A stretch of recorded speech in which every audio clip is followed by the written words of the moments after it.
Hi. Before I instruct you in assembling your computer, I'm going to give you a few guidelines on disassembling your computer before you put it in the box. So please disconnect all wires from all devices apart from the video cables which go into the monitors. There are three different types of monitors. There's one with a white connector, it's called DVI. One with a blue connector, which is VGA. And the third one, HDMI. So you'll have three power cables, one for each monitor and one for the computer.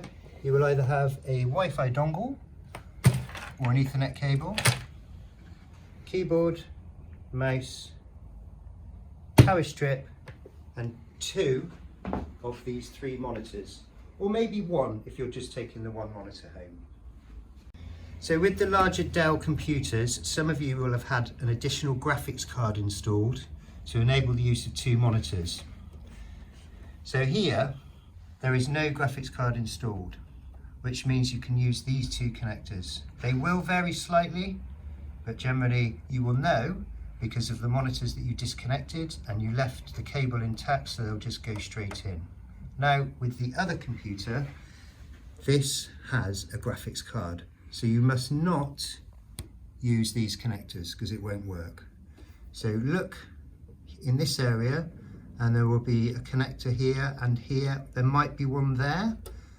And if you match the cables that you have connected to your monitors into these sockets, everything will be fine. So it's important to make sure all connectors are disconnected from the back of the computer. First of all, place the two monitors facing outwards and then the computer in the middle. You should be able to slide the keyboard down, slide the mouse down, and then add the rest of the equipment on top. So obviously the first thing to do is to make sure you've got an empty box